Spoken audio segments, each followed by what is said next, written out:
Hello everyone, সবাই কেমন আছেন? আশা করছি সবাই খুব ভালো আছেন। আমিও ভীষণ ভালো আছি।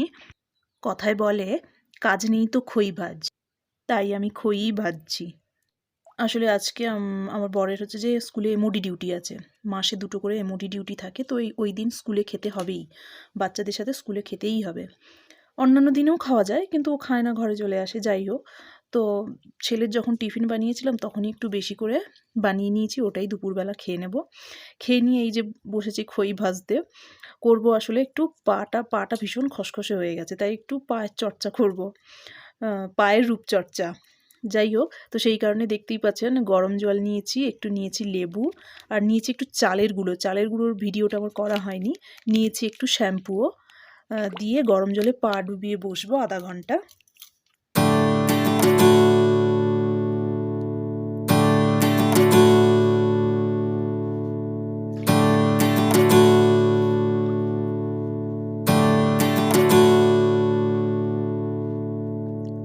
এই গরম জলে পা ডুবিয়ে বসে থাকার যা আরাম, যেন মনে হয় স্বর্গসুখ।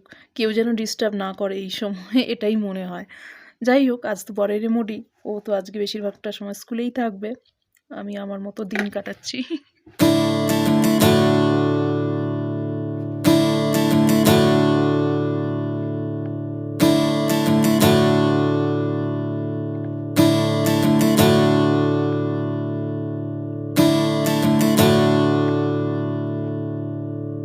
তারপরে এইটা দিয়ে পাটা ঘষবো।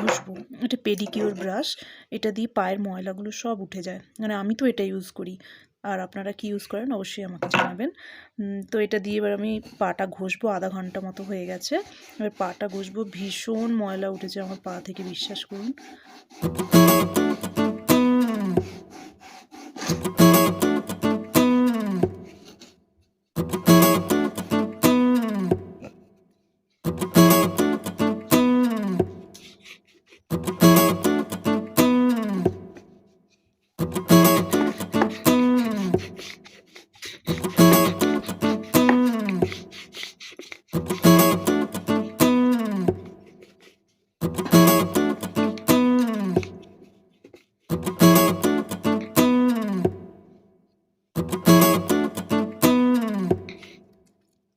তারপর পায়ে আবারও লেবুটা ঘষে নেব।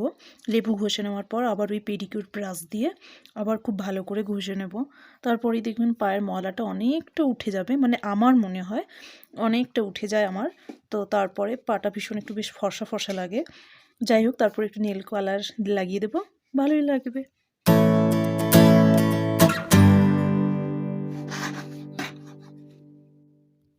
তারপরে একটু আয়ুরের কোল্ড ক্রিম লাগিয়ে দেব। আমি তো যা ক্রিম পাই তাই লাগিয়ে দিই। এই যে লাগিয়ে নিচ্ছি। ব্যাস, তারপরে এবার একটু নেল কালার লাগিয়ে নেব, নেল পেন্ট করে নেব, ব্যাস হয়ে যাবে। আমার ভিডিও যদি আপনাদের ভালো লেগে থাকে অবশ্যই লাইক করে সাবস্ক্রাইব করে দেবেন। এখানেই শেষ করছি। অবশ্যই সাবস্ক্রাইব করবেন। থ্যাংক ইউ বন্ধুরা।